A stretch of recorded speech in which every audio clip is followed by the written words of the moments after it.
विद्या बालन ने काफ़ी ज़्यादा हाईलाइट होके बताया था कि उनका जो वेट लॉस हुआ है that is because of anti inflammatory diet. हम लोग बिल्कुल अनादिकाल से जो है कहीं पे भी चोट लगती है तो उसमें हल्दी का लेप लगाते हैं कि इससे इन्फ्लेमेशन कम होगी, है ना। कभी हमारा गला ख़राब होता है तो हमारी दादी माँ हमको क्या बोलते हैं कि तुम हल्दी वाला दूध पी लो, है ना। जब कभी गला ख़राब होता है हमको बोलते हैं तुम अदरक का रस निकाल के इसमें थोड़ा शहद डाल करके पी लो। तो ये कुछ ऐसी चीज़ें हैं जो कि टू वेरिंग डिग्रीज हर किसी पर काम करती है, पर कुछ चीज़ें ऐसी हैं जो कि इन्फ्लेमेशन आप में करेंगी, मुझ में नहीं करेंगी। सबसे टॉप कॉजेज की बात करें तो क्या कॉजेज होते हैं जिसकी वजह से बॉडी में इन्फ्लेमेशन होने लग जाए? आपकी बॉडी के लिए अगर आप प्रोसेस्ड फूड खा रहे हो जिसके अंदर बहुत ज़्यादा सॉल्ट है, प्रेजर्वेटिव्स है, शुगर है, flavouring agents, stabilisers, colouring agents, वो सब मिले हुए हैं, तो आपकी बॉडी उन्हें मेटाबोलाइज करने के लिए इक्विप्ड नहीं है। इसलिए वो उनसे कहीं ना कहीं छुटकारा पाना चाह रही है, जिससे कि हमारे इम्यून सिस्टम की एक्टिविटी को उसने बढ़ाया हुआ है कि इसको बाहर खदेड़ो। क्या कुछ ऐसे साइंस हैं जो डिफरेंस क्रिएट कर पाएं कि फैट की वजह से बॉडी पे ये सूजन हो रही है या इन्फ्लेमेशन है एक्चुअल में? आपको कहीं कोई कांटा चुभा तो आप देखेंगे कि वहाँ पे जो एरिया है वो थोड़ा गर्म हो गया, थोड़ा लाल हो गया, थोड़ा सूज गया और वहाँ दर्द हुआ। तो ये सारी जो 4 चीज़ें हैं ये इन्फ्लेमेशन के हॉलमार्क्स होते हैं और इनका पर्पस ये होता है कि जो भी हमें इंजरी हुई है या कोई इन्फेक्शन हुआ है वो ठीक हो जाए। ये कुछ घंटे या कुछ दिनों चलता है और हमारी बॉडी को नॉर्मल वापस हेल्दी स्टेट में ले आता है। अब दिक्कत कहाँ होती है? ग्लूटेन फ्री क्या है, थोड़ा उसके बारे में बताइए। हमें ऐसा लगता है कि यार साधारण चीज तो अच्छी हो ही नहीं सकती, हो ही नहीं सकती, असाधारण होना पड़ेगा। एग्जैक्टली कोई ना कोई विलन तो बनाना पड़ेगा। एग्जैक्टली तो अगर आप देखोगे कि ग्लूटेन फ्री अगर आपको ब्रेड या कुछ भी चीज मिलेगी, कुछ भी कन्फेक्शनरी मिलेगी तो वो ज्यादा प्राइस्ड होगी और हमको ये लगेगा कि भाई साधारण चीज में तो बात ही नहीं होती, इसमें एक कोई डीमन हमें दिख रहा है तो भाई this is worth the price tag, इसको हम खरीद। तो क्या सिर्फ इन्फ्लेमेशन का कंप्लीटली क्योर किया जा सकता है, ट्रीट किया जा सकता है? सिर्फ डाइट ही एक सोल्यूशन है कि आप अपने डाइट में कुछ मॉडिफिकेशंस करें तब जाके इन्फ्लेमेशन ठीक होगा? तो ये लाइफस्टाइल मॉडिफिकेशंस के 4 स्तंभ हैं। जिन चीज़ों का कलर टिपिकली पर्पल और उसके आसपास होता है डार्क रेड, वो जो है बहुत रिच होती है एंटीऑक्सीडेंट्स के जामुन और ये सब, जैसे जामुन। तो ये जो सीजनल बेरीज हैं हमारी, सीजनल फ्रूट्स, इनको आप ज़रूर खाएं। उसके अलावा मैं कहूँगी कि आप जो हेल्दी फैट्स हैं, हेल्दी फैट सोर्सेज, उनको इग्नोर ना करें। जैसे कि हमारा देसी घी हो गया या हमारा कोकोनट ऑयल हो गया, इसके अंदर बहुत सारे एंटीऑक्सीडेंट्स होते हैं और इनफैक्ट ऐसी चीज़ें भी होती हैं जो कि फैट लॉस में भी मदद करती हैं। हमारी बॉडी को समझ आ जाता है कि हमारी बॉडी ये चीज़ एक्सेप्ट कर पा रही है, सूट कर रही है बॉडी को या नहीं कर रही है? क्या पैरामीटर्स होते हैं उसके? मान लीजिए कि कोई चीज़ है जो कि आपने आज तक नहीं खाई, मैं आपसे कह रही हूँ कि आप इसको खाओ, और ऐसी 3 चीज़ें हैं जो कि मुझे लगता है कि अभी कुछ खाया है तो मुझे कितना टाइम लग जाएगा बॉडी पे उसका इफेक्ट दिखने में कि मुझे सूट कर रहा है नहीं कर रहा? सबसे पहली चीज़ प्रभावित होती है आपकी, one of the few things, एक तो है स्लीप, ठीक है, दूसरा है तो एंटी इन्फ्लेमेटरी डाइट के और क्या क्या बेनिफिट्स है? लोगों के जो लॉन्ग स्टैंडिंग स्किन इश्यूज हैं कई बार जो कि दवाइयों से नहीं जा रहे, वो मैंने देखा है कि कुछ महीनों के अंदर रिवर्स होने लग जाता है। फैट डाइट्स है ना कि मैं 1 महीने कर रहा हूँ, 2 महीने कर रहा हूँ, इनसे आप दूर रहिए। और जब भी अगर आप ऐसा कुछ शुरुआत करते हैं करने की, तो आप अपने आप से प्रश्न पूछिए कि आज जो मैंने शुरू किया है क्या मैं अपने आप को इसे जीवन पर्यंत करते हुए देखता हूँ? यदि जवाब ये है कि मैं नहीं करता तो फिर छोड़ दीजिए, मत कीजिए।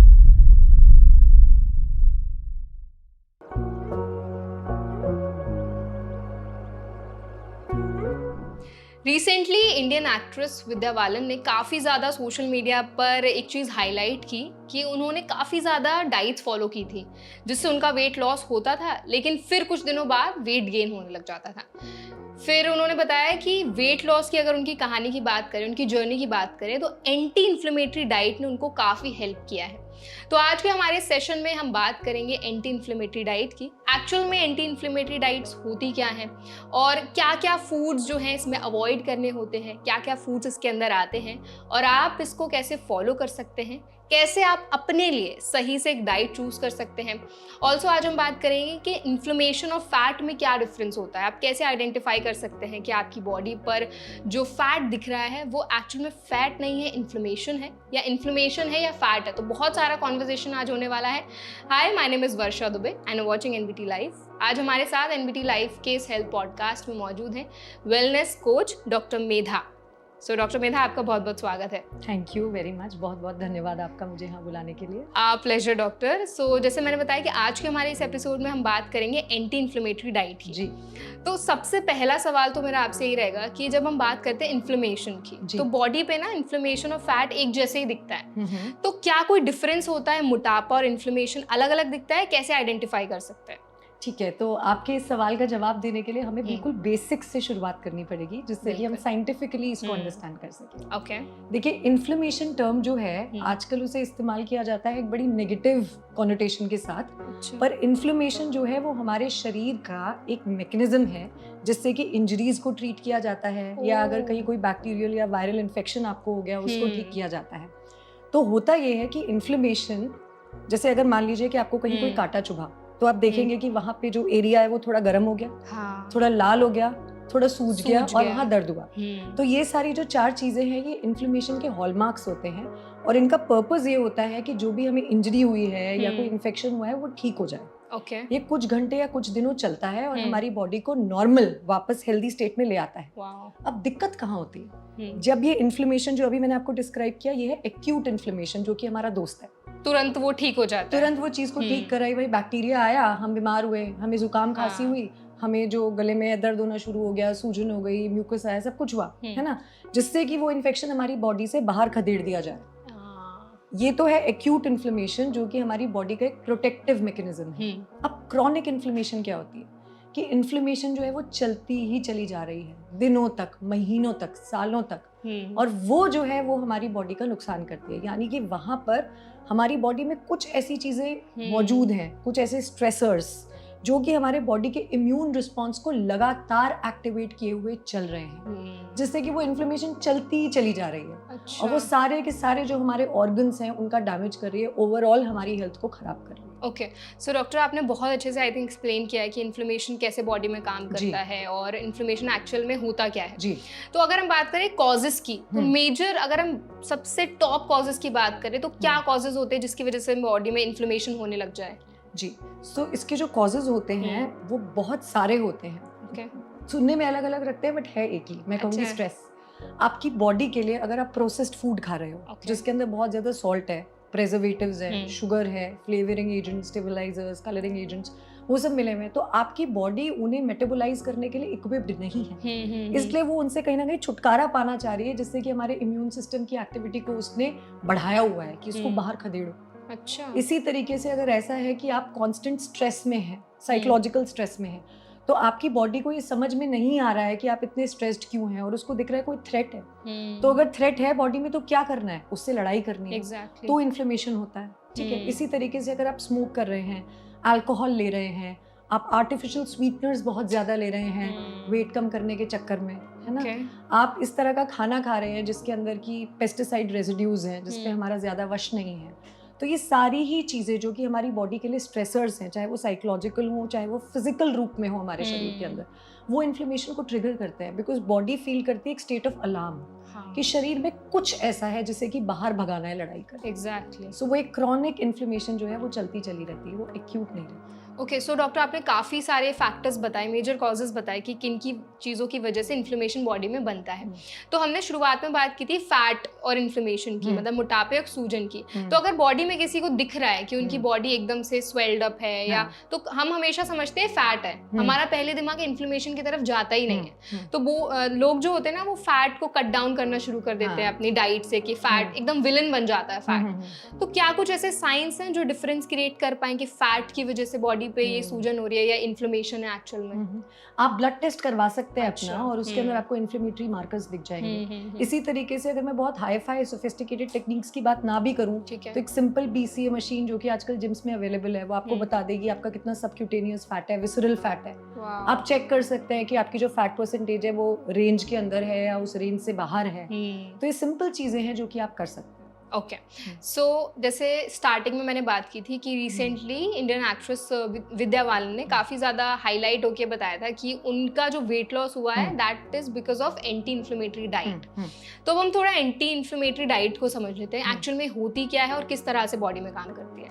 ठीक है, सो जो एंटी इन्फ्लेमेटरी डाइट है इसको मैं 2 हिस्सों में तोड़ना चाहूंगी। पहले तो डाइट के बारे में सिर्फ ये नहीं होता कि उसमें क्या इंक्लूड करना है, उसके एक्सक्लूजन्स बड़े इंपॉर्टेंट है कि क्या चीज़ है जो नहीं खानी। तो उसका भी मैंने आपसे पहले भी एक आई थिंक विस्तार से मैंने आपको बताया कि उसके अंदर हमें प्रोसेस्ड फूड, जंक फूड, इस तरह की चीज़ें अवॉइड करनी है। पर अब क्या इंक्लूड करना है, उसके अंदर भी अब 2 श्रेणियां हैं जिसमें मैं जवाब दूंगी। अच्छा। एक तो ये कि कुछ फूड्स ऐसे होते हैं जो कि मेरे अंदर इन्फ्लेमेशन कॉज करेंगे, आपके अंदर नहीं करेंगे। हाँ, फॉर that's एग्जाम्पल true. कि मान लीजिए कि मेरे साथ ऐसा है कि मुझे ग्लूटेन से सेंसिटिविटी है, ठीक अच्छा। है, या ग्लूटेन इंटॉलरेंस है, तो उस केस में अगर मैं गेहूं वाली चीज खाऊंगी तो वो मेरे अंदर बहुत इन्फ्लेमेशन कॉज करेगी। Okay. यदि आप में ग्लूटेन सेंसिटिविटी या इंटॉलरेंस नहीं है तो वही गेहूं आप खा रहे होंगे, बट आप में इन्फ्लेमेशन नहीं होगा। इसी तरह से अगर मैं दूध की बात करूं तो उसमें जो प्रोटीन है लैक्टोज, उसमें जो शुगर है लैक्टोज, अगर मान लीजिए कि वो मुझे परेशान करेगी क्योंकि मैं लैक्टोज इंटॉलरेंट हूँ, आपके केस में ऐसा हो सकता है कि वो आपको बिल्कुल भी परेशान ना करे क्योंकि आपको जो लैक्टोज है उसके साथ कोई दिक्कत ही नहीं है। एग्जैक्टली। है ना? तो आई थिंक ये सारी चीजें भी पर्सन टू पर्सन डिपेंड करती पर्सन हैं। To person. अब फिर कुछ चीजें ऐसी हैं जिनका कि एंटी इन्फ्लेमेटरी रोल होता ही होता है, जैसे कि अगर मैं अच्छा। बात करूं हल्दी की, हाँ। हम लोग बिल्कुल अनादिकाल से जो है कहीं पे भी चोट लगती है तो उसमें हल्दी का लेप हल्दी लगाते हैं कि लगाते इससे इन्फ्लेमेशन कम होगी, है ना? हम्म, कभी हमारा गला खराब होता है तो हमारी दादी माँ हमको क्या बोलते हैं कि तुम हल्दी वाला दूध पी लो, है ना?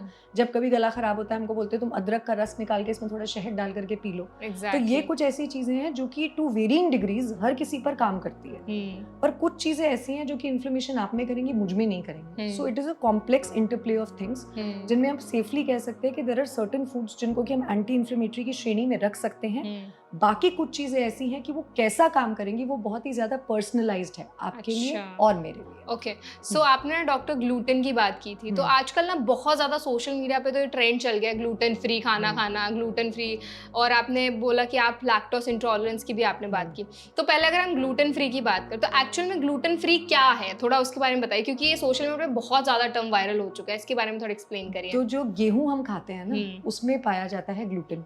अच्छा। अब ये जो ग्लूटेन है, बहुत सारे ऐसे लोग होते हैं हमारी पॉपुलेशन में जिनको कि सूट नहीं करता। अच्छा। ठीक है, किसी को इसको खाने के बाद माइल्ड डिस्कम्फर्ट होता है कि पेट में दर्द हो रहा है, गैस हो रहा है, ब्लोटिंग हो रही है। जिसको बिल्कुल ही इंटॉलरेंस है उसको बड़ी सीवियर प्रॉब्लम्स हो सकती है कि एकदम ही क्रैम्प्स आने शुरू हो गए और लगे कि लूज मोशंस हो गए हैं, बहुत सीवियर रिएक्शन भी हो सकता है। और ये कुछ लोगों को होता है, इसमें दिस इज नॉट समथिंग जो कि हम डिनाई कर सकते हैं कि ऐसा होता ही नहीं है। ओके।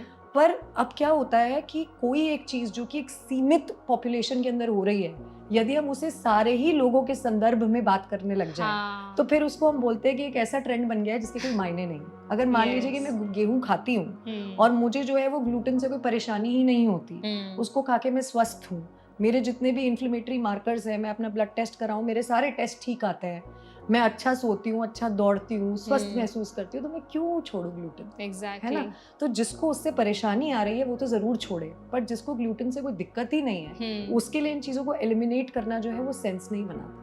पर ये चीजें पॉपुलराइज होती क्यों है? क्योंकि हमें ऐसा लगता है कि यार साधारण चीज तो अच्छी हो ही नहीं सकती, असाधारण होना पड़ेगा। एग्जैक्टली। कोई ना कोई विलन तो बनाना पड़ेगा। एग्जैक्टली। तो अगर आप देखोगे कि ग्लूटेन फ्री अगर आपको ब्रेड्स या कुछ भी चीज मिलेगी, कुछ भी कन्फेक्शनरी मिलेगी, तो वो ज्यादा प्राइस्ड होगी और हमको ये लगेगा कि भाई साधारण चीज में तो बात ही नहीं होती, इसमें एक कोई डीमन हमें दिख रहा है, तो भाई this is worth the price tag, इसको हम खरीद लेते हैं। Exactly. तो वहां पर साइंस आती है ना, वहां साइंस प्ले में आती है। और इसलिए मैं हर किसी को बोलती हूँ कि आप साइंस के बैकग्राउंड से हैं या आर्ट्स से हैं या कॉमर्स से हैं, जो भी है, अपने आप को एजुकेट कीजिए। आजकल बहुत ऐसे रिसोर्सेज हैं जिससे कि आपको सही इन्फॉर्मेशन मिल सकती है। सो डॉक्टर, आई थिंक आपने बहुत अच्छे से ये चीज़ हाईलाइट की है कि लोग बिना सोचे समझे हर एक चीज़ खुद पे ट्राई करना शुरू कर देते हैं, सोचते हैं उनकी बॉडी का टाइप क्या है और किस तरह से बॉडी चीज़ों को उनकी एक्सेप्ट करिए और क्या चीज़ें रिजेक्ट करिए। तो अगर हम एंटी इन्फ्लेमेटरी डाइट की बात करें, आपने शुरुआत में बताया कि क्या क्या चीज़ें हैं जो इन्फ्लेमेशन बॉडी में कम करती हैं। जब आपके पास क्लाइंट्स आते हैं तो आप पहले क्या पूछती हैं अपनी क्लाइंट से कि उनकी क्या हिस्ट्री रही, किस तरह की वो डाइट लेते हैं, आपके मेजर क्या कंसर्न्स रहते हैं सबसे पहले? तो जब सबसे पहले लोग हमारे पास आते हैं तो हम उनसे बोलते हैं कि आप हमें अपनी हेल्थ हिस्ट्री दो, लाइफस्टाइल हिस्ट्री दो, है ना, और उनके हम अंडरस्टैंड करते हैं कि उनकी जो फैमिली में है कौन कौन सी डिजीजेस रन कर रही हैं जो कि उनको थोड़ा प्री डिस्पोज करती हैं। फिर उसके बाद अगर उनका पास्ट में कभी कुछ ऐसा हुआ होता है कि उनको इन्फ्लेमेशन से रिलेटेड कुछ भी परेशानियां निकलती हैं, तो हम अंडरस्टैंड करते हैं, उनसे रिकॉल करवाते हैं, कुछ लॉग्स लिखवाते हैं जिससे कि हम उस चीज को पिन पॉइंट कर पाए कि वो है क्या। इसी तरीके से मैं आपको बड़ी इंटरेस्टिंग बात बताती हूँ, ये जो एक्यूट इन्फ्लेमेशन मैं आपको बोल रही थी कि भाई चोट लगी, सूजन हुई, वो तो दिख जाती है। क्रॉनिक इन्फ्लेमेशन बड़ी शांत है, दिखती नहीं है लंबे समय में। उसको हम पहचाने कैसे? उसे हम पहचाने ऐसे कि यदि आपको बहुत ज्यादा गट रिलेटेड दिक्कतें रहती हैं, कॉन्स्टिपेशन, ब्लोटिंग, एसिडिटी, आर्थराइटिस है, या इनफैक्ट अच्छा। फॉर दैट मैटर अगर आपको डायबिटीज, हाई ब्लड प्रेशर, आपका लिपिड प्रोफाइल वो है, आपको फॉर नो रीजन ऐसा लगता रहता है कि मेरा जो मूड है वो बहुत ही लो है, कि मैं प्रोन टू एंजाइटी या डिप्रेशन हूँ। ट्रिगर कुछ इतना बड़ा नहीं था मेरे पास, पर पता नहीं क्यों जो मेरी मनस्थिति है वो बहुत खराब है। इसी तरीके से एक होता है क्रॉनिक फटीग सिंड्रोम, कि पूरे टाइम मुझे थका थका थका लग रहा है। तो वो जो सारी चीजें हैं ना, वो कई बार इंडिकेटर होती है इन्फ्लेमेशन की। अच्छा। तो जब आपको कुछ ऐसा लगे कि यार कुछ हो रहा है, पर मैं एग्जैक्टली उसको पिन पॉइंट नहीं कर पा रहा कि क्यों। फॉर एग्जाम्पल मान लीजिए कि मैं रोज रात को 8 घंटे सोती हूँ, ठीक है, और एक अच्छी गहरी नींद सोती हूँ, पर जब मैं उठूं मुझे लगे मुझ में एनर्जी नहीं है ना, तो उसके अंदर मुझे अपने आप से सवाल करना पड़ेगा कि भाई अगर आप इतने अच्छे से सो रहे हो, वेल रेस्टेड हो, तो फिर उठने के बाद क्यों नींद आ रही है आधे घंटे की। सो ये बड़ी साइलेंट है इन्फ्लेमेशन। इसकी वजह से इसको लेकर के अवेयरनेस रखना बहुत ज्यादा जरूरी है, क्योंकि आपको जोर से नहीं बताएगी। एक्यूट इन्फ्लेमेशन आपको एकदम बताएगी, भाई काटा चुभा, सूजन हो गई, गर्मी आई, दर्द हो रहा है ना, अब चलो ये हट गई 5 दिन में। पर जो क्रॉनिक इन्फ्लेमेशन है वो आपको धीरे धीरे धीरे आपके जितने ऑर्गन सिस्टम्स हैं, मतलब सारे बॉडी के ऑर्गन्स पे इम्पैक्ट करता है। बिल्कुल करता है, और इसी तरह से अलग बीमारियां दिखती हैं। तो लोगों को हमेशा ये लगता है कि सूजन मतलब बॉडी पे दिखनी चाहिए। गट का प्रॉब्लम, जैसे अभी आपने बताया कि गट में इश्यूज होते हैं, आपका बीपी बहुत ज्यादा हाई लो होने लगता है, तो ये भी कहीं ना कहीं इन्फ्लेमेशन से कनेक्टेड है। बिल्कुल इन्फ्लेमेशन से कनेक्टेड है, क्योंकि इन्फ्लेमेशन का ना हम लोग हिंदी अनुवाद कर देते हैं सूजन। हाँ एग्जैक्टली, पर ये ऐसा है नहीं। अच्छा। हाँ, शरीर के अंदर ऐसा हो रहा है, जो मैं आपको बता रही हूँ, मान लो मैं प्रोसेस्ड फूड ले रही हूँ, उसमें इस तरह के केमिकल मेरी बॉडी के अंदर आ रहे हैं जिसको कि मेरा शरीर मान रहा है कि शत्रु है। तो एक आर्मी है जो कि लड़ाई कर रही है उससे, मेरा इम्यून सिस्टम है लड़ाई कर रहा है, उसको बाहर खदेड़ने की कोशिश कर रहा है, जिसकी वजह से वहाँ पे थोड़ी सी गर्माहट भी बनी हुई है। बहुत सारा जो वाटर है वो वहाँ पे रिटेन हो रहा है आकर, क्योंकि देखो है क्या कि अगर मेरी इम्यून सिस्टम को किसी भी एक्सटर्नल थिंग से लड़ाई करनी है तो उसको क्या करना पड़ेगा, वहाँ ब्लड फ्लो बढ़ाना पड़ेगा। क्योंकि जो मेरा ब्लड है उसके माध्यम से वहाँ पे वो इम्यून सिस्टम के वॉरियर्स भी आएंगे, उसी के माध्यम से वहाँ ऑक्सीजन भी आएगा, न्यूट्रिएंट्स भी आएंगे, है ना। तो वो सब कैसे आएंगे, वो तब आएंगे जबकि आपका ब्लड का फ्लो उस एरिया पे बढ़ेगा। जब ब्लड फ्लो एकदम से बढ़ जाएगा तो आपको दिखाई देगा ये जगह सूजी सूजी सी हुई है ना। तो सूजन उसका एक मैनिफेस्टेशन है। इन्फ्लेमेशन तो एक बहुत कॉम्प्लेक्स प्रोसेस है, उसका जो हिंदी अनुवाद है वो सूजन नहीं है। सो डॉक्टर, जैसे जब पता चल जाता है, जैसे आपने जितने भी मार्कर्स बताए कि अगर आपको बॉडी में ये इश्यू हो रहे हैं तो कहीं ना कहीं इन्फ्लेमेशन की प्रॉब्लम है, अब पेशेंट है उसको पता चल गया है कि हाँ मुझे इन्फ्लेमेशन है, तो क्या सिर्फ इन्फ्लेमेशन का कंप्लीटली क्योर किया जा सकता है, ट्रीट किया जा सकता है, सिर्फ डाइट ही एक सोल्यूशन है कि आप अपने डाइट में कुछ मॉडिफिकेशंस करें तब जाके इन्फ्लेमेशन ठीक होगा? तो आपका बहुत अच्छा सवाल है। ये डिपेंड करता है कि जो हमारी इन्फ्लेमेशन है कितने समय से बनी हुई है, वो ऑलरेडी हमारा कितना डैमेज कर चुकी है। अब अगर मान लीजिए कि इन्फ्लेमेशन जो है किसी को बड़े सालों से चल रही है, उसके चलते उसके लिवर में प्रॉब्लम आ गई या उसको कुछ इस तरह की बीमारियां हो गई जो कि बिना मेडिकल इंटरवेंशन के ठीक नहीं हो सकती, तो वहाँ पे मेडिकल इंटरवेंशन करना ही पड़ेगा। बट रिगार्डलेस उसमें डाइट नहीं, मैं कहूँगी लाइफस्टाइल मॉडिफिकेशंस वो बहुत जरूरी है। मतलब आप इस स्थिति पे पहुंचे हैं कि आपको दवाई लेनी पड़े, या इस स्थिति पर हैं जहां दवाई ना लिए बिना भी अपने लाइफस्टाइल को अच्छा करके काम चल जाएगा, रिगार्डलेस लाइफस्टाइल मॉडिफिकेशन एक नॉन नेगोशिएबल है। यानी कि ये एक ऐसी चीज है जिसके बारे में हमारे पास विकल्प ही नहीं है कि हमें करना है या करना नहीं है। क्योंकि ना सिर्फ हमें उसे अंडू करना है जो क्षति हमारे शरीर को पहुंच चुकी है, बल्कि हमें इस बात को भी इंश्योर करना है कि आगे हमें किसी प्रकार की हानि ना पहुंचे। तो ये लाइफस्टाइल मॉडिफिकेशंस के 4 स्तंभ हैं।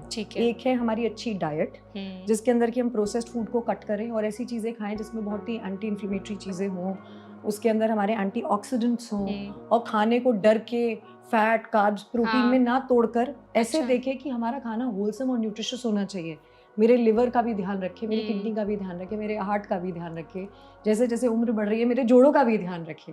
सो डाइट को और खाने को घबरा के नहीं देखना, वो तो हमारे लिए बहुत बड़ी ब्लेसिंग है जिसके माध्यम से जीवन चल रहा है, तो उसको एज अ नरिशिंग एंटिटी हमको लेकर चलना है। इसी तरीके से जो एक्सरसाइज एंड फिजिकल एक्टिविटी है उन पर भी खासा ध्यान देना है। आजकल मैं एक अपने कंसल्टेशंस में टर्म यूज करती हूँ, एक्टिव काउच पोटैटो। अच्छा, what is that? Couch potato तो एक ऐसा इंसान है जो कि अपने सोफे पे बिल्कुल टिक के बैठा हुआ है। एक्टिव काउच पोटैटो है जो दिन भर तो बैठा हुआ है टिक के, बट 1 घंटे के लिए जोश से जिम जाता है कि भाई अब मैं जा रहा हूँ जिम और आज तो मैंने जो उल्टा सीधा खाया सब मैं बराबर कर दूंगा।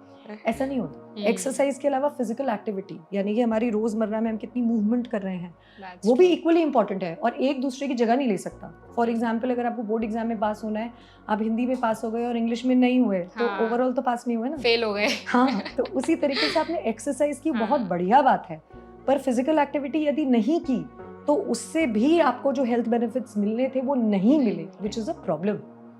तो फिजिकल एक्टिविटी आपको थ्रू आउट द डे करनी ही पड़ेगी।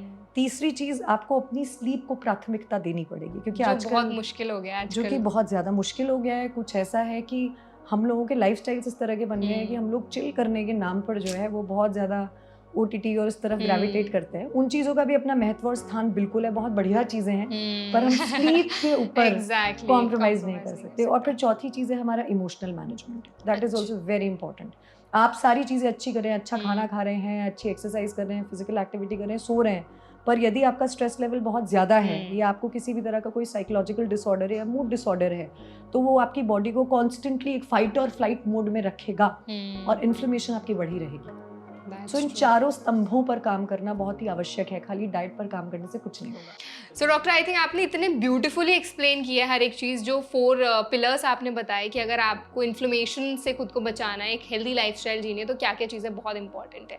तो अगर हम एंटी इन्फ्लेमेटरी डाइट की बात करें, क्योंकि हमने बात की थी कि अगर किसी को इन्फ्लेमेशन है तो वो क्या करें, आपने बताया कि आप एंटीऑक्सीडेंट्स वाली चीज़ें खाएं, ऐसी चीज़ें खाएं, तो एंटी इन्फ्लेमेटरी डाइट से उनका इन्फ्लेमेशन कम हो सकता है? डेफिनेटली।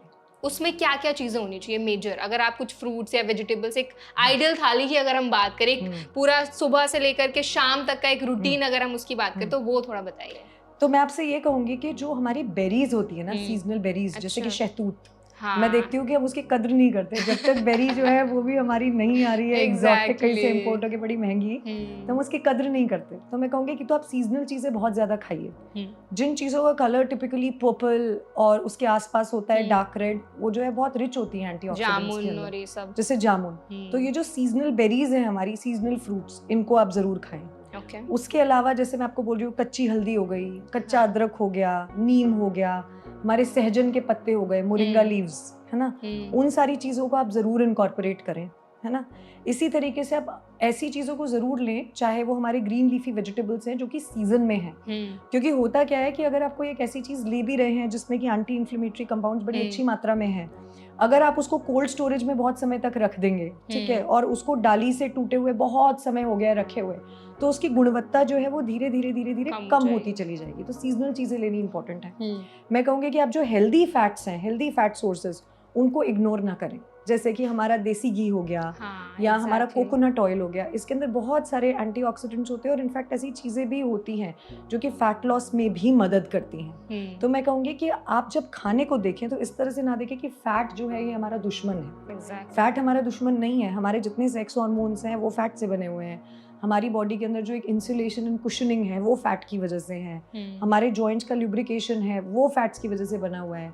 हमारी बॉडी की जो एबिलिटी है हमारे बॉडी टेम्परेचर को मेंटेन करने की, उसमें फैट का योगदान है। तो इस तरीके की डाइट कभी भी ना लें जिसके अंदर कि हम बोलें कि भाई सिर्फ प्रोटीन ही होगा, कार्बोहाइड्रेट हमारा दुश्मन है, फिर थोड़े 10 दिन के बाद एक नई डाइट है जिसमें कि फैट हमारा दुश्मन है। तो जो आपकी डाइट है उसके अंदर सारे मैक्रो न्यूट्रिएंट्स का, माइक्रो न्यूट्रिएंट्स का एक समागम इस तरह से होना चाहिए कि उनका रेशियो एंड प्रोपोर्शन ठीक हो, ना, और आपकी डाइट बैलेंस्ड होनी चाहिए। सीजनल चीज़ें उसमें ज़रूर होनी चाहिए, वेरिएशन होनी चाहिए। जैसे आजकल मैं ट्रेंड देख रही हूँ यंगस्टर्स में, वो लोग सोचते हैं हम प्रोटीन रिच डाइट लेंगे, हम जिम में जाएंगे, हम बॉडी बनाएंगे। तो उनकी जो डाइट है ना अक्रॉस डिफरेंट डेज, वो बिल्कुल कॉपी पेस्ट लगती है। ऐसी डाइट के अंदर एंटीऑक्सीडेंट्स की कमी होना और एंटी इन्फ्लेमेटरी कंपाउंड्स की कमी होना इज मोस्ट कॉमन, क्योंकि आपने हर चीज को तो प्रोटीन पे आके डाल दिया है ना।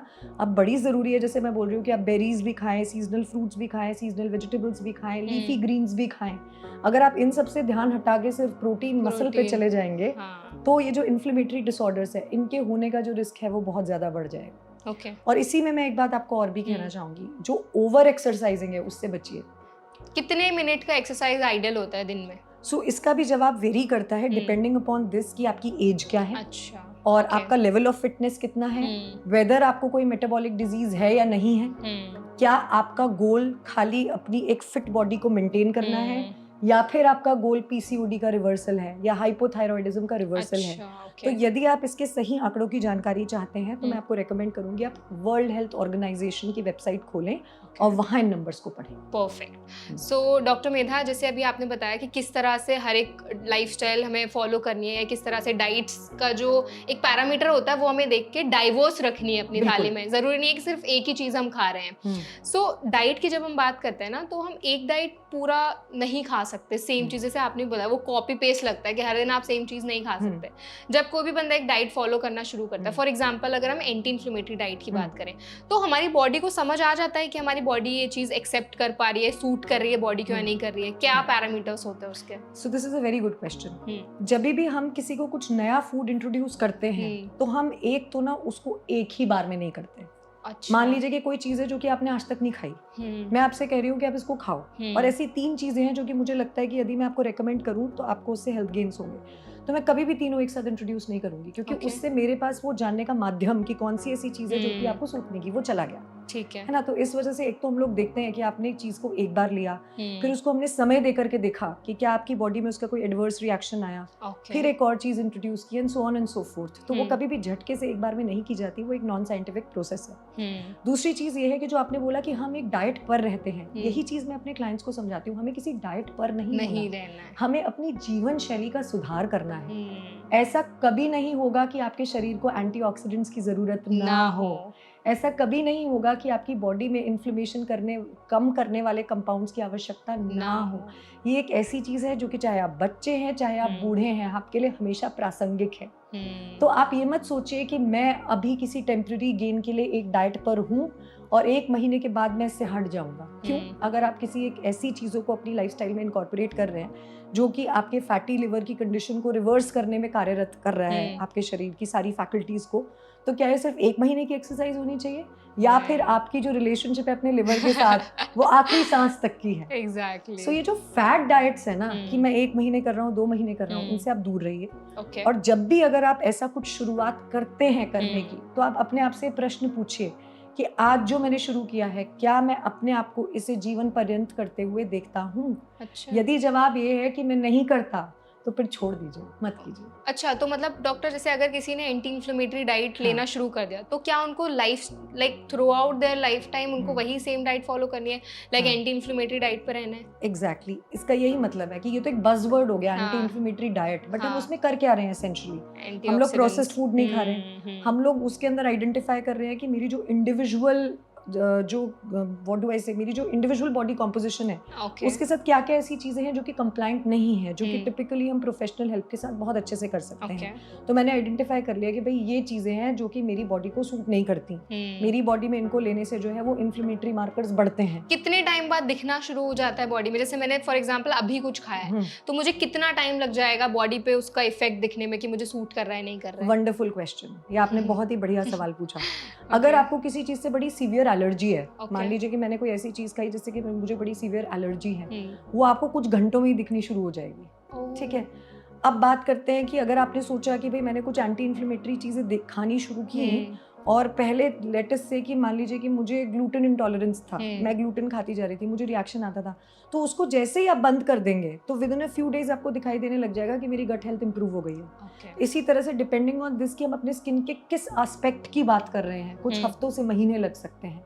सो अगेन वो इस बात पे निर्भर करता है कि हम किस पैरामीटर की बात कर रहे हैं। कुछ चीजें जिन पे कि एकदम से असर दिखता है, मैं आपको बता देती हूँ with in a few days, जो कि मैं मेरे साथ जो कंसल्टेशन में लोग होते हैं बोलते हैं कि हमें कैसे मालूम चले कि हम सही दिशा में चल रहे हैं। तो मैं उनको बोलती हूँ कि जो सबसे पहली चीज प्रभावित होती है आपकी, one of the few things, एक तो है स्लीप, ठीक है, दूसरा है एनर्जी लेवल बेहतर लगने लगता है, तीसरी चीज है कि आपको ऐसा लगता है कि आप हल्का महसूस कर रहे हैं। ले पर्सन टर्म्स में आपकी गट हेल्थ जो है वो इम्प्रूव होने लग जाती है जल्दी, कि आपको एसिडिटी, ब्लोटिंग, कॉन्स्टिपेशन, ये सारी चीजें कम लगने लग जाती हैं, और आपको in general through out the day अपनी एनर्जी बेहतर लगती है। तो ये कुछ ऐसी चीजें हैं जिनको कि आप बिल्कुल शुरुआत में देख पाएंगे। पर अगर हम बड़ी चीजों की बात करें कि भाई मेरा पीसीओडी कब ठीक होगा, या मेरा हाइपोथायरॉयडिज्म कब रिवर्स होगा, या फिर मेरा जो इस तरह से मुझे पूरे टाइम में ऐसा लगता है कि मेरे जोड़ों में दर्द हो रहा है, वो चीज़ कब जाएगी, तो ये ऐसी चीज़ें हैं जो कि डिपेंडिंग अपॉन द सिवियरिटी, कि आपको किस हद तक वो बीमारी है, कितने लंबे समय से चली आ रही है, उसके हिसाब से समय लगेगा। Okay, so doctor, anti inflammatory diet में डेयरी प्रोडक्ट्स लेना अलाउड होता है, खा सकते हैं, वो अवॉइड करने होता है? डेयरी प्रोडक्ट्स का यही है कि अगर हम्म। आपको ऐसा है कि आपको डेयरी सूट नहीं करती ओके, तो फिर आप डेयरी को एलिमिनेट कर दीजिए। ठीक है। अगर ऐसा है कि आपको डेयरी प्रोडक्ट्स जो है वो सूट करते हैं तो हम्म। डेयरी जो है वो बड़ा अच्छा सोर्स है प्रोटीन और कैल्शियम का, हम कंटिन्यू कर सकते हैं। मतलब it depends on the person कि उनको क्या सूट कर रहा है, बिल्कुल। क्योंकि हर एक चीज़ का ना एक आइडियल पैरामीटर बता दिया जाता है कि ये डाइट पर्टिकुलर है, इसमें आप ये खाओ वो मत खाओ। बट आपने बहुत ब्यूटीफुली ये चीज़ थ्रू आउट द इंटरव्यू बहुत हाईलाइट की है कि आपका क्या रिक्वायरमेंट है बॉडी का, उसके हिसाब से आप अपनी डाइट में जो भी मॉडिफिकेशंस हैं वो करें। बिल्कुल। सो डॉक्टर, हम ना स्टार्टिंग में बात कर रहे थे वेट लॉस के लिए, जैसे काफ़ी इंडियन सेलिब्रिटीज़ उन्होंने बहुत ओपनली बोला था कि हमने एंटी इन्फ्लेमेटरी डाइट ली और हमें काफ़ी फ़ायदा हुआ उससे। तो हम फ़ायदों पे आ जाते हैं थोड़ा। हाँ। तो एंटी इन्फ्लेमेटरी डाइट के और क्या क्या बेनिफिट्स है, कुछ अगर टॉप 5 या टॉप 3 जरूर। आपको बेनिफिट्स बताने हो कि जरूर। पेशेंट को ये फ़ायदे ज़रूर मिलेंगे अगर वो एंटी इन्फ्लेमेटरी डाइट फॉलो करते हैं, उसके बारे में जरूर। थोड़ा बताइए। एंटी इन्फ्लेमेटरी डाइट के जो फायदे हैं उसमें पहला मैं आपसे कहूंगी कि ये हमारे लाइफस्टाइल डिजीजेस के रिवर्सल और उनको फ्यूचर अकरेंस ना हो उसके अंदर बहुत इंपॉर्टेंट है। आजकल पीसीओडी, हाइपोथायरॉयडिज्म कितने ज़्यादा कॉमन है मैं आपको बता नहीं सकती, क्योंकि मेरे पास लोग जो हैं जनरली जो यंग गर्ल्स हैं वो इसी के लिए आती हैं कि पीसीओडी, हाइपोथायरॉयडिज्म, वेट लॉस। और जब भी मैं उनसे हिस्ट्री लेती हूँ तो यही निकल करके आता है कि उनकी डाइट के अंदर जो है प्रोसेस्ड फूड बहुत ज़्यादा है। ठीक है, वो लोग जो है स्लीप को प्रायोरिटाइज नहीं कर रहे, बहुत स्ट्रेस्ड हैं, बहुत ज़्यादा बहुत ज़्यादा स्ट्रेस्ड है, ये सब कुछ निकल करके आता है Yeah. आजकल, क्योंकि बहुत प्रेशर से अलग अलग तरीके के, जब मैं बड़ी हो रही थी Yes. वर्सेस जो आप लोग बड़े हो रहे हैं, Yeah. बहुत ज़्यादा अलग अलग तरीके के स्ट्रेसेस हैं अब as compare to then. Exactly. तो जो लाइफस्टाइल डिजीजेज हैं उनके रिवर्सल में और ये इंश्योर करने में, प्रिवेंशन में कि वो आगे ना हो, ये मैं सबसे बड़ा फायदा बोलूंगी एंटी इन्फ्लेमेटरी डाइट्स का, जो कि मैंने अपने सामने देखी है। इस टर्म को वैसे मैं फैड कहती हूँ, बट हाँ इन एसेंस इसका जो मतलब है और इसमें जो चीजें आती हैं। दूसरी चीज जो मैंने इसके अंदर देखी है वो ये स्किन के इश्यूज के लिए भी बहुत अच्छी है। अच्छा, वैसे कैसे? जब हम ऐसी डाइट लेते हैं जो एंटी इन्फ्लेमेटरी है, जिसमें कि एंटीऑक्सीडेंट्स भी बहुत ज़्यादा हैं, तो लोगों के जो लॉन्ग स्टैंडिंग स्किन इश्यूज हैं कई बार, जो कि दवाइयों से नहीं जा रहे, वो मैंने देखा है कि कुछ महीनों के अंदर रिवर्स होने लग जाते हैं। अच्छा। दिस इज समथिंग जो कि हमने देखी है। तीसरी चीज़ इसके अंदर जो है वो मैंने क्रॉनिक फटीग सिंड्रोम, यानी कि हर वक्त जो थकान महसूस होना, उसके अंदर मैंने लोगों के बहुत ज़बरदस्त इंप्रूवमेंट्स देखे हैं इस तरह की डाइट से। मेरे पास कई सारे ऐसे लोग कंसल्टेशंस के लिए आते हैं कि वो बोलते हैं कि वैसे सब कुछ ठीक है मेरे साथ, बट मुझे एक मोटिवेशन नहीं आती कि मैं बिस्तर से उठूं, उसके बाद कुछ भी काम करूं। एक ऐसी स्थिति बनी हुई है कुछ सालों से कि बैठा हूं तो बैठे ही रहूं और लेटा हूं तो लेटे ही रहूं। तो मैंने ऐसे लोगों के अंदर देखा है कि वो बोलते हैं कि हमें एक नई सर्ज ऑफ एनर्जी, एक होता है ना कि अपने अंदर एक ऊर्जा का आना एकदम से महसूस करते हैं कि वो होने लगी। ठीक है, उसके अलावा लोगों में मैंने बहुत ज़बरदस्त मेंटल हेल्थ की इम्प्रूवमेंट्स देखी हैं। सो बेसिकली आजकल एक और शब्द है, एक और रिसर्च का टॉपिक है जो कि बहुत मशहूर हुआ है, आई एम श्योर आपने सुना होगा, गट हेल्थ। यस, ठीक है, गट ब्रेन एक्सेस। हाँ, तो होता क्या है ना कि ऐसा देखा गया है कि जिन लोगों की मेंटल हेल्थ खराब होती है, उनकी जो गट के बैक्टीरिया हैं उनकी कॉम्पोजिशन ऑल्टर हो जाती है, डिसबायोसिस हो जाता है, जिसके अंदर की ऐसे बैक्टीरिया जो ऐसे मेटाबोलाइट्स हमारी बॉडी में बनाते हैं जो कि हमारी हेल्थ को ख़राब करते हैं, वो बढ़ने लग जाते हैं। और गुड बैक्टीरिया जो कि हमारी बॉडी में न्यूट्रिएंट्स को भी बना रहे हैं, बाकी अच्छी बायोएक्टिव चीज़ों को बना रहे हैं जो कि हेल्थ बेनिफिट्स देते हैं, वो कम होते चले जा रहे हैं। तो क्या होता है, ख़राब मेंटल हेल्थ में ये जो बैक्टीरियल कॉम्पोजिशन है ये नेगेटिव की तरफ चली जाती है। और इसका उल्टा भी ट्रू है कि कई बार हमारे जो गट बैक्टीरिया हैं उनकी पॉपुलेशन इस तरह से ऑल्टर होती है कि हमारी मेंटल हेल्थ ख़राब होने लग जाती है। सो इन्फ्लेमेशन, गट बैक्टीरिया की पॉपुलेशन, ये सब कुछ रिलेटेड है। तो कई बार जो क्लिनिकल साइकोलॉजिस्ट हैं या साइकाइट्रिस्ट हैं वो आजकल कोलैबोरेट कर रहे हैं लाइफस्टाइल मॉडिफिकेशन एक्सपर्ट्स के साथ कि भाई हम लोगों को इनकी मेंटल हेल्थ सुधारने के लिए जो दवाइयाँ देनी थी या जो साइकोथेरेपी देनी थी वो हमने दे दी, पर जो केसेस में अभी इम्प्रूवमेंट का स्कोप बाकी है। तो देखा जाता है कि जब उनकी डाइट सुधारी जाए, है ना, एंटी इन्फ्लेमेटरी उसके अंदर चीज़ें डाली जाएं, उनका गट हेल्थ इंप्रूव किया जाए, तो जो मेंटल हेल्थ है वो भी सुधर जाती है। सो मेंटल हेल्थ और फिजिकल हेल्थ ये दो अलग डब्बे नहीं हैं। आपको मैं एक्सपीरियंशियल लेवल पे बात बताती हूँ, कभी आपको बहुत बुरी तरह से स्ट्रेस होता होगा तो आपको लगता है एकदम से गुड़गुड़ से नॉट्स इन द स्टमक, और कभी-कभी हाथों पे भी ऐसा लगता है कि देयर इज सम सेंसेशन, आपका हार्ट पाउंड करने लग जाता है। तो यहाँ हुआ, बट यहाँ हुआ, है ना। तो ये मेंटल हेल्थ और फिजिकल हेल्थ ये दो डिफरेंट कंपार्टमेंट्स नहीं हैं। तो ये जो एंटी इन्फ्लेमेटरी डाइट्स हैं या जो एक अच्छा लाइफस्टाइल है, ये आपकी मेंटल हेल्थ को सुधारने में भी काम करता है। ऑल्सो डॉक्टर एक एग्जाम्पल मैं भी शेयर करना चाहूँगी, जब कोई ना इंपॉर्टेंट प्रेजेंटेशन देना हो, एग्जाम देना हो, तो भी क्योंकि हम मेंटली इतना ज़्यादा स्ट्रेस ले लेते हैं ना कि हमें पेट में भी वो चीज़ फील होने लग जाती है, वॉमिट हो जाता है कभी कभार। I remember when I give my 12th का एग्जाम मैथमेटिक्स का, उससे पहले मैंने वॉमिट कर दिया because I was thinking so much, और मैं इतना स्ट्रेस में चली गई थी कि वो चीज़ इफेक्ट फिर दिखने लग गया था। हाँ, लोगों को बहुत दिक्कत होती है, लूज मोशंस हो जाते थे लोगों को। एग्जैक्टली।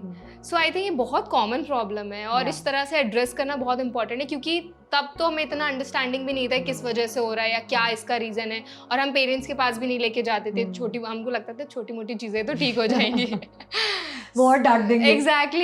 तुम्हें एग्जाम नहीं देना ना, इसलिए तुम बहाना बना रहे हो। True that. So doctor, I think आपने बहुत अच्छे से एक्सप्लेन किया था कि एंटी इन्फ्लेमेटरी डाइट के क्या फ़ायदे हैं। तो एक और मेरा सवाल आपसे, जितनी भी ऑडियंस हमारी क्वेश्चन मतलब ये सेशन देख रही है, तो उनको ये सवाल ज़रूर आ रहा होगा कि ठीक है, हमें पता चल गया ये फ़ायदे हैं, ऐसे कर लो, ये डाइट है, सब कुछ। अगर हमें अपना दिन का शुरुआत करना है, मतलब मॉर्निंग हम फिर लंच करते हैं, स्नैक्स खाते हैं, डिनर करते हैं, तो किस तरह से हम अपनी जो भी डाइट है, लाइफस्टाइल, उसको इस तरह से मॉडिफाई करें कि एंटी इन्फ्लेमेटरी डाइट भी हम फॉलो कर लें, एक हेल्दी लाइफस्टाइल भी हम जी लें, और जितनी भी प्रॉब्लम्स है जो आपने डिसऑर्डर्स बताए कि इन्फ्लेमेशन होता है, आपका पीसीओडी और ये सारी चीज़ें कंट्रोल में रहती हैं, तो इन सारी चीज़ों को भी हम वो कर सकते हैं। करेक्ट। तो इसके अंदर सबसे पहली चीज़ मैं आपको बताऊंगी क्या ना करें। हाँ। सुबह उठ के खाली पेट में चाय या कॉफ़ी ना पिएं। अच्छा। चाय या कॉफ़ी के अंदर ऐसी चीज़ें होती हैं जो कि हमारे नर्वस सिस्टम को ना स्टिमुलेट करती हैं, वही फाइट एंड फ्लाइट रिस्पॉन्स। हाँ। क्योंकि रात भर जब हम सो रहे हैं, हमको लग रहा है कि हमारे शरीर ने कुछ काम नहीं किया, हम रेस्ट कर रहे हैं, बट ऐसी बात नहीं है। हमारे शरीर ने बहुत सारा काम किया है। हमारा ब्लड का सर्कुलेशन होता रहा, हम सांस लेते रहे, है ना। हमारा बॉडी का टेम्परेचर, चाहे हम बड़ा चिल्ड रूम में सो रहे हैं, बहुत गर्मी में सो रहे हैं, बॉडी का टेम्परेचर भी उतना ही मेंटेन रहा।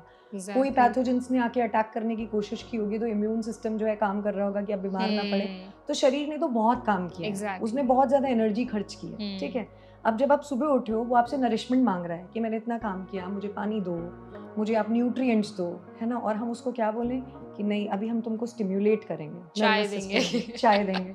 तो फाइट एंड फ्लाइट रिस्पॉन्स में चली जाती है बॉडी, जिससे कि और फ्री रेडिकल्स का प्रोडक्शन होता है, ऑक्सीडेटिव स्ट्रेस होता है बॉडी में, जो कि इन्फ्लेमेशन का बिल्कुल गढ़ है। मतलब this is where inflammation comes from. ये ना करें। जब आप सुबह उठें, यदि आपका एक होलसम ब्रेकफास्ट बनने में थोड़ा समय है, तो आप थोड़े से सोक्ड ड्राई फ्रूट्स ले लीजिए, एक सीजनल फ्रूट ले लीजिए, इस तरह की चीज़ें ले लीजिए।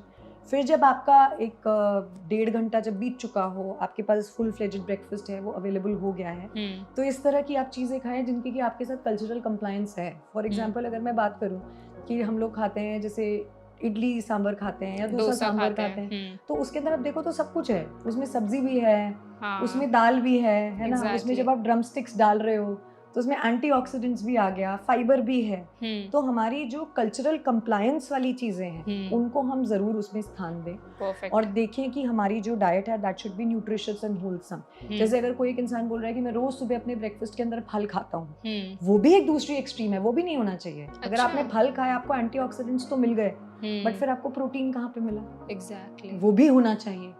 इस वजह से आपकी डाइट में डाइवर्सिटी होना भी बड़ी जरूरी है कि भाई आज मैंने एक चीज़ ऐसी खा ली जिससे कि मुझे फाइबर और एंटीऑक्सीडेंट्स बहुत ज़्यादा मिल गए, बट कल चलिए मैंने एक ऐसी चीज़ खा ली जिसमें कि मुझे प्रोटीन बहुत अच्छे मिल गए।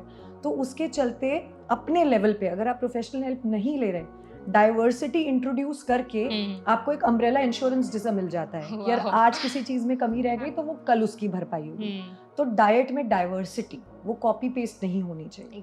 इसी तरह से आपका जो ब्रेकफास्ट एंड लंच के बीच का टाइम है, उसके अंदर आपको एक ऐसी चीज ले सकते हैं, जैसे बहुत गर्मी, आपको सॉलिड खाने का मन नहीं है तो आप चने का सत्तू पी लो, लस्सी ले लो, है ना, they will leave you energised. आप एक फ्रूट ले लो। तो इस तरह से बेसिकली एक जनरल आइडिया तो ये है। फिर बात यही आ जाती है कि भाई अगर कोई हाइपोथायरॉयडिज्म को लेके मेरे पास में आया है, तो उसको मुझे बड़ी स्पेसिफिक गाइडेंस देनी पड़ेगी कि भाई ये चीज़ें हैं जो कि आपके थायराइड ग्लैंड के लिए ढंग से काम नहीं करेगी, इसको आप अवॉइड करो। या ये ऐसे स्पेसिफिक नट्स हैं जिनको कि अगर आप खाओगे आपको सिलीनियम मिलेगा और थायराइड ग्लैंड ढंग से काम करेगा। तो कुछ चीज़ें हैं जो जनरल हैं और कुछ चीज़ें ऐसी हैं जो बड़ी स्पेसिफिक हैं, जो कि हमें आपको आपकी मेडिकल कंडीशन के हिसाब से ही एडवाइस करनी पड़ेगी। ओके। सो डॉक्टर, कोई भी एंटी इन्फ्लेमेटरी डाइट फॉलो कर सकता है? जैसे फॉर एग्जांपल अगर मुझे कल मन हो गया कि मुझे एंटी इन्फ्लेमेटरी डाइट फॉलो करनी है, तो मैं कर सकती हूँ? मुझे पहले कुछ चेकअप्स वगैरह कराने चाहिए या कुछ एक कंसल्टेशन लेना ज़रूरी है? सो ये डिपेंड करता है कि आपका जो कंसर्न है वो है क्या। अगर इन अच्छा। जनरल आप फील करते हो कि भाई मुझे अवेयरनेस आई है कि इन्फ्लेमेशन हमारे शरीर में इतना घातक है और मुझे ऐसे स्टेप्स लेने हैं जिसके चलते कि ये कल मेरे शरीर में किसी रोग में कन्वर्ट ना हो जाए, तो अगर आप कुछ एंटी इन्फ्लेमेटरी चीज़ें अपने लेवल के ऊपर डालना चाहते हो कि आपको लगे कि भाई आंवले में एंटी इन्फ्लेमेटरी कंपाउंड्स हैं, हल्दी में हैं, इनको मैं खा लेती हूँ, ठीक है, या फिर मैं ऐसा करती हूँ, ऐसा खाना खाती हूँ जो कि मेरे गुड बैक्टीरिया के लिए अच्छा फ्यूल हो, ओके। मैं दही खा लूँ, या फिर मैं फर्मेंटेड राइस कांजी ले लूँ, या फिर मैं काली गाजर की कांजी ले लूँ, तो ये सारी चीज़ें एज लॉन्ग एज आपको सूट कर रही हैं आप इनको ज़रूर लेंगे। तो वैसे भी हमारे कल्चर का हिस्सा है, हमने इसको एक टैग दे दिया ना, एंटी इन्फ्लेमेटरी। हमने एक टैग दे दिया ना, पर ये तो हमारे एग्जैक्टली। कल्चर का पहले से हिस्सा है ना। और ये जो मैं आपको बता रही हूँ प्रोबायोटिक्स, प्रीबायोटिक्स, ये सारी चीज़ें जो हैं इसको लेना इसलिए ज़रूरी है कि जो हमारा गट हेल्थ है वो इससे अच्छा रहेगा और हमारे गट बैक्टीरिया बहुत सारे एंटी इन्फ्लेमेटरी कंपाउंड्स को बनाएंगे। So it's a complex thing, है ना। तो ये सब हर कोई कर सकता है, बट अगेन अगर ऐसा है कि आपको लग रहा है कि वो इन्फ्लेमेशन इतना बढ़ चुका है कि वो डिफरेंट डिफरेंट बीमारियों में मैनिफेस्ट हो गया है, तो उस केस में आपके लिए प्रोफेशनल गाइडेंस बहुत ज़रूरी होती है। अगर डॉक्टर मुझे इन्फ्लेमेशन नहीं है, मुझे सिर्फ ऐसा है कि एक हेल्दी लाइफस्टाइल फॉलो करनी है और मैंने ऐसा सुन लिया कि चलो एंटी इन्फ्लेमेटरी एक टर्म है और इट सीम्स गुड, मतलब मेरी बॉडी को इससे कोई नुकसान तो एक्चुअली नहीं है, तो मैं फॉलो कर सकती हूँ, या मुझे अगर इन्फ्लेमेशन है तभी फॉलो कर सकती हूँ? ऐसी कोई बात नहीं है, हम कर लोग सकती हल्दी हूँ का ना? दूध हमेशा पी सकते हैं, एग्जैक्टली। है ना? हम लोग इडली सांभर हमेशा खा सकते हैं, इडली हमेशा बिल्कुल। खा सकते हैं, है ना, उसका कोई नुकसान नहीं है। काली गाजर की कांजी जो है वो होली पे हम लोग रिलिश करते हैं बचपन से, वो हमेशा ले सकते हैं, व्हाई नॉट। जो हमारे सहजन है, मोरिंगा लीव्स टी, है ना, उसके अंदर बड़े सारे एंटी इन्फ्लेमेटरी कंपाउंड्स हैं, बट अगर देखा जाए तो जो सहजन के पत्ते हैं, इनका कभी साग बनाना या इनको कूट करके आटे में मिक्स करके रोटी बनाना, ये तो बड़ी एज ओल्ड प्रैक्टिस है। वो तो जब कोविड का टाइम आया तो यूएस में बड़ा मशहूर हो गया मोरिंगा लीव्स टी, और फिर हम लोगों ने तो चीज़ों को तभी महत्व दिया है जब उन पे वेस्ट का ठप्पा लगा है। एग्जैक्टली, जैसे गोल्डन मिल्क, हम हल्दी का दूध बोलते हैं, जब हाँ, उन्होंने बोला गोल्डन मिल्क हेल्पफुल है तो हमने पीना तो हमने शुरू कर दिया। तो वही है कि हमारे खुद का जो कल्चर है ना वो भरा हुआ है ऐसी वाली चीज़ों एग्जैक्टली। से जिनके ऊपर की जब तक टैग नहीं लगता हम उनकी इज्जत नहीं करते। But I think it's high time कि हमें भी अब समझ जाना It चाहिए is कि हमारा कल्चर बहुत ज़्यादा रिच है और बहुत, हर एक बीमारी का इलाज हमारे खुद के ही देश में, खुद की डाइट में ही है। बिल्कुल बिल्कुल। सो डॉक्टर, आई थिंक हमने बहुत अच्छे से एंटी इन्फ्लेमेटरी डाइट को, हमने लाइफस्टाइल को, एक्सरसाइज को अच्छे से समझ लिया है। एट लास्ट कोई मैसेज आप हमारी ऑडियंस को देना चाहेंगी ताकि वो एक हेल्दी लाइफस्टाइल फॉलो कर पाए? एक होता है ना प्रो टिप, कुछ देना चाहे तो। प्रो टिप मैं ये बताना चाहूँगी कि आप किसी भी तरह की फैट डाइट से बचिए। ओके। फैट डाइट्स क्या होती है, एकदम से ट्रेंड में आई फिर एकदम से चली गई, फिर एक नई फैट डाइट आई वो ट्रेंड में आई फिर वो चली गई। ऐसा कैसे हो सकता है कि कुछ टाइम पहले तक तो सारी दुश्मनी हमारी फैट से थी कि फैट मेक्स यू फैट, फिर उसके बाद जो फैट है वो हमारा दोस्त बन गया, फिर हमारी शुगर दुश्मन बन गई कि भाई शुगर हमारी असली दुश्मन है, अगर हम शुगर छोड़ देंगे तो सब कुछ हो जाएगा।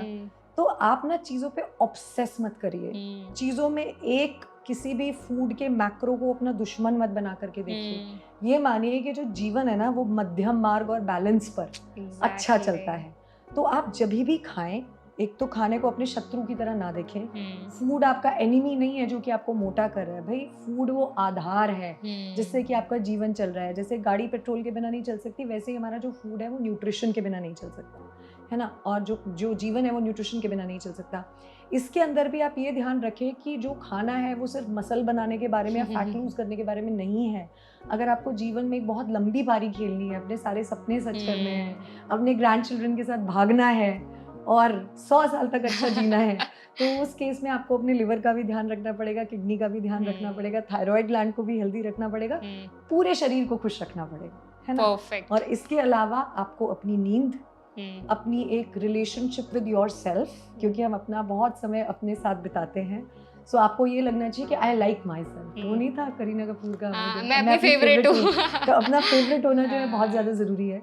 और आप अपने आप को डिस्कवर कीजिए कि कौन सी ऐसी चीज़ें हैं जो कि आपको बहुत, जो खराब समय होता है अपनी लाइफ का, उससे क्या चीज़ें बाहर निकालती हैं, क्या ऐसी चीज़ें हैं जो कि इन द फर्स्ट प्लेस आपको स्पाइरल पे जाने से रोकती हैं। क्योंकि कितनी मर्जी एंटी इन्फ्लेमेटरी डाइट आप खा लो, यदि आपके मन में सुकून नहीं है तो इन्फ्लेमेशन बना रहेगा, है ना। That's true. तो ये एक साधना है, ये कोई एक डाइट नहीं है जो कि 10 दिन चली और ख़त्म हो गई।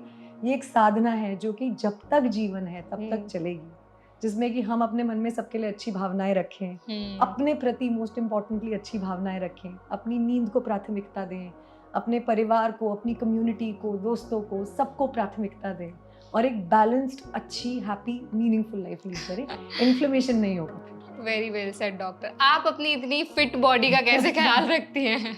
मैं आपको बिहाइंड द सीन्स बता रही थी अभी यस कि मेरी 5.5 साल की बेटी है जो बहुत एक्टिव है, तो मैं उसके Yeah. पीछे भागती रहती हूँ।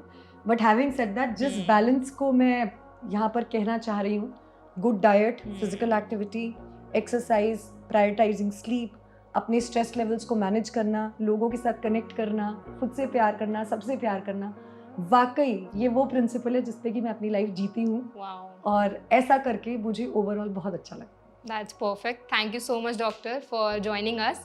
एंड आई थिंक ये जो भी सेशन था बहुत ज़्यादा इंसाइटफुल था। हमारी ऑडियंस के जितने भी क्वेश्चंस थे, क्वेरीज थे, हमने सब कुछ सॉल्व करने की कोशिश की। Thank you so much for your time. Thank you so much. I hope आज का सेशन आपको हेल्पफुल लगा होगा। अगर सेशन आपको पसंद आया हो तो वीडियो को लाइक करें। कोई सवाल आप हमसे पूछना चाहते हैं तो कमेंट सेक्शन में ज़रूर बताएं। और ऐसे और भी हेल्थ पॉडकास्ट देखने के लिए हमारे चैनल NBT लाइफ को सब्सक्राइब करना ना भूलें।